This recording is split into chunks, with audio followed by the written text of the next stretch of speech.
За министерот за внатрешни работи Панче Тошковски. Во собранието денеска пред почетокот на седницата предвидена за пратенички прашања од опозицијската партија побара интерпелација за министерот за внатрешни работи Панче Тошковски, а барањето е поради непостапувањето на МВР и на Тошковски во повеќе области. Во собранието денеска е колешката Катерина Нешкова.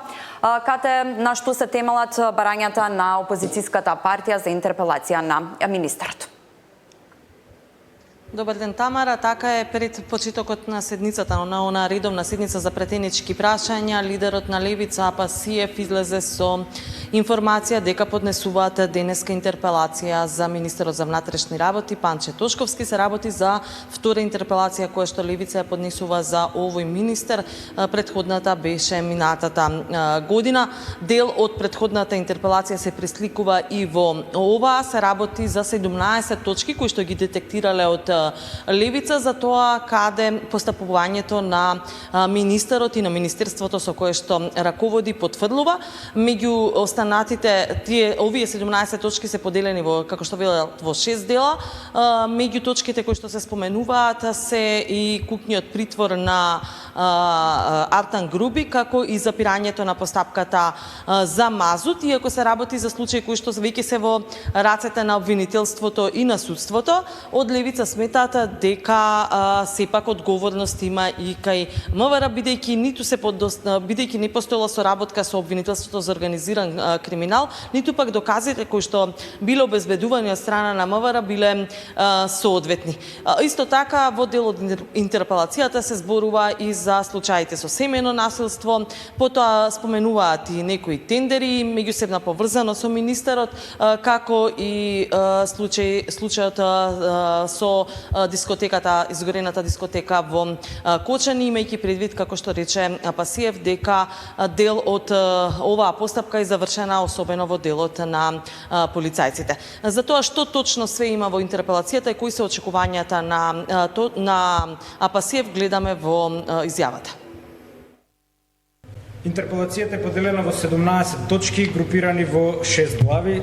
Првата се однесува на саботирање на истрагите и злонамерна несоработка со ОЈО за гонење на организиран криминал и со корупција со цел заштита на политички мокњици и коалициони партнери на власта. Алудираме на несоработката во случајот шпионажа кај највисокиот државен врв, потоа непостапување за откривање криминал со надзорот во Бехтел и ЕНКА, на кој што ќе треба да одговори министерот пред пратениците, и непостапување кај диоградбите во Чаир, предводени од неговиот коалиционен партнер Изет Меджити. Втората глава е неказнетиот криминал на белите јаки и селективното постапување на МВР пропратено со партиско-политички мотиви. Една точка е посветена на куќниот притвор за Артан Груби по склучениот дил со Дуи, чиј лидер, да подсетиме, се уште има државно обезбедување. Следното е запрената постапка за милионскиот криминал со канцероген мазут. И третата глава се однесува на креирање на приватна партиска полиција или познатата ВМРО-МВР од прислушкуваните разговори на Гордето, заради владино прикривање и таргетиран политички реваншизам кон опозицијата. Алудираме на командната одговорност и полициските пропусти кои доведоа до трагедијата во Кочани. Ова е попатно споменато, бидејќи имавме една посебна интерпелација за тоа, но веќе има пресуди против полицајците. И следното е незаконитиот претрес кај директорката во училиштето во Демирхисар. Четвртата глава е посветена на непостапување на македонската полиција во случај на семејно, врсничко и родово базирано насилство и говор на омраза. Така, тоа се главно точките на кои што Апасиев ја базира оваа интерпелација, инаку тој очекува поддршка за ваквата интерпелација од страна на опозицијата, иако е свесен дека власта е така што го има мнозинството и тешко е дека оваа интерпелација ќе помине, но вели дека она што го очекува е барем да се отвори силна или жестока дебата во собраниската сала по овие прашања. Инаку ова е последен четврток во месецот, тука е редовната седница за пратенички прашања прашања. Вообичаено првите пратенички прашања припаѓаат на опозицијата. Денеска честа да постави прв прашање имаше Фатмир Битики од СДСМ.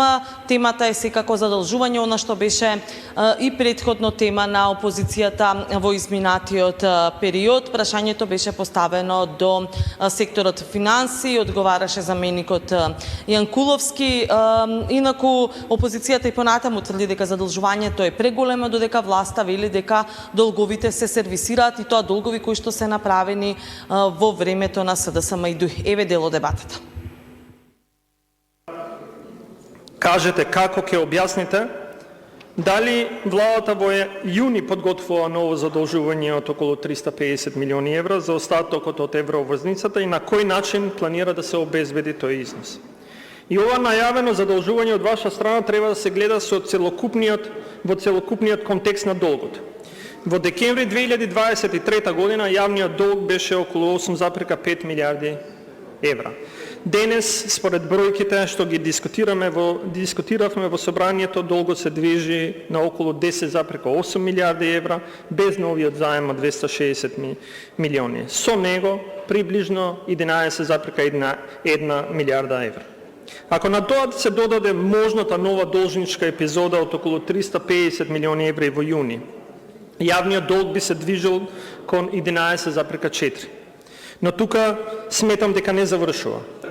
Ова задолжување беше во склоп на планираното со буџетот за 2026 година. Оној дел од надворешното задолжување кој што го планиравме, овој заем припаѓа во тој дел. Јавноста беше добро запознаена, од владата бевме задолжени и Министерството во крајно транспарентна постапка до 300 милиони евра доби задолжение да Министерството распиши постапка. Таа постапка беше крајно транспарентна, се добија 8 понуди на кои се избра најдобрата, најрелевантната и со најдобри пазарни податоци и поволности кои што ги нудеше финансискиот пазар во тој дел. И тоа може слободно да го проверите со заемите кои што беа земени од заемите во регионот, исто за финансирање на буџетски.